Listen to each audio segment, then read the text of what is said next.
Then I cast a glamour on the apples, as once, years before, by a bridge I had cast a glamour on myself. That they were, beyond any doubt, the most wonderful apples in the world, and the crimson blush of their skins was the warm color of fresh blood. I pulled the hood of my cloak low over my face, and I took ribbons and pretty hair ornaments with me, placed them above the apples in the reed basket, and I walked alone into the forest until I came to her dwelling.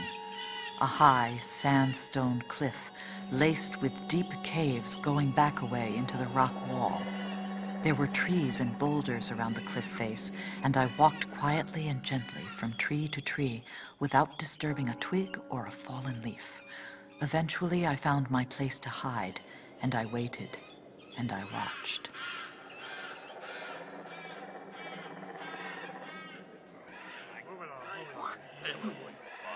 After some hours, a clutch of dwarves crawled out of the hole in the cave front. Ugly, misshapen, hairy little men, the old inhabitants of this country. You saw them seldom now. They vanished into the wood, and none of them saw me, though one of them stopped to piss against the rock I hid behind. I waited. No more came out. Hello? Is anybody there? I've got ribbons. Pretty ribbons. And combs. The scar on my mound of Venus throbbed and pulsed as she came towards me, out of the darkness, naked and alone. She was 13 years of age, my stepdaughter, and nothing marred the perfect whiteness of her skin, save for the livid scar on her left breast, where her heart had been cut from her long since. The insides of her thighs were stained with wet, black filth. Ribbons, good wife. Pretty ribbons. For your hair. Come to me. I dropped my basket and screeched like the bloodless old peddler woman I was pretending to be, and I ran. My gray cloak was the color of the forest, and I was fast. She did not catch me. I made my way back to the palace. I did not see it. Let us imagine, though, the girl returning, frustrated and hungry, to her cave, and finding my fallen basket on the ground. What did she do? I like to think she played first with the ribbons, twined them into her raven hair, looped them around her pale neck or her tiny waist, and then, curious, she moved the cloth to see what else was in the basket, and she saw the red, red apples. They smelled like fresh apples, of course, and they also smelled of blood. And she was hungry. I imagine her picking up an apple, pressing it against her cheek, feeling the cold smoothness of it against her skin, and she opened her mouth and bit deep into it. By the time I reached my chambers, the heart that hung from the roof beam, with the apples and hams and the dried sausages, had ceased to beat. It hung there, quietly, without motion or life, and I felt safe once more. That winter the snows were high and deep, and were late melting. We were all hungry come the spring. The spring fair was slightly improved that year. The forest folk were few, but they were there, and there were travelers from the lands beyond the forest. Well? Better, Your Majesty, better. Over there, the forest folk, those dwarf things. What are they doing? What they've been doing this whole market. Buying glass. All the glass they can get. Paying good money for it, too. I saw the little hairy men of the forest cave buying and bargaining for pieces of glass and lumps of crystal and of clear quartz. They paid for the glass with silver coins, spoils of my stepdaughter's depredations, I had no doubt. When it got about what they were buying, townsfolk rushed back to their homes, came back with their lucky crystals, and, in a few cases, with whole sheets of glass. I thought briefly about having the dwarfs killed, but I did not. As long as the heart hung, silent and immobile and cold, from the beam of my chamber, I was safe, and so were the folk of the forest, and thus, eventually, the folk of the town. My stepdaughter had eaten the poisoned fruit 2 winters back when the prince came to my palace.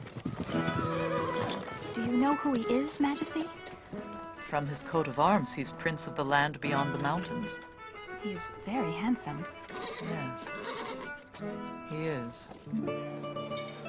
In traveling, the challenge of choosing a retinue is that it need be large enough to defend oneself in case of, well, bandits, let us say, but small enough that another monarch, well, yourself, for example, would not see it as any kind of a threat. No threat at all? Certainly not to you, Majesty. How very charming. And what would you say, Your Highness, would be the purpose of all your peregrinations? I travel to make alliances. I am looking for allies with other monarchs and other kingdoms. Alliances. I was practical. I thought of the alliance of our lands, thought of the kingdom running from the forests all the way south to the sea. I thought of my golden-haired, bearded love dead these 8 years. And in the night, I went to the prince's room. I am no innocent, although my late husband, who was once my king, was truly my first lover, no matter what they say.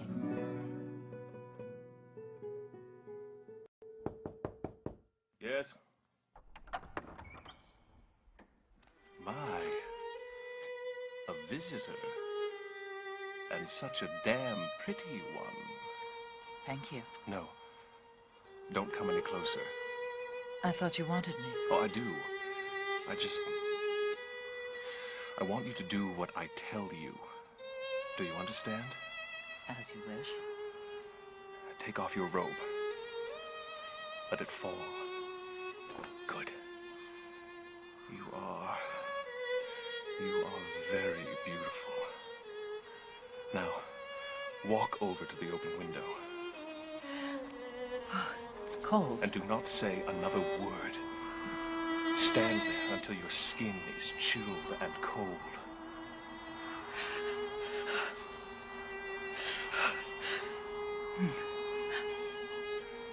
I am chilled, Your Highness. Come here. Lie on your back. Good. Now, fold your hands across your breast. Like this. No.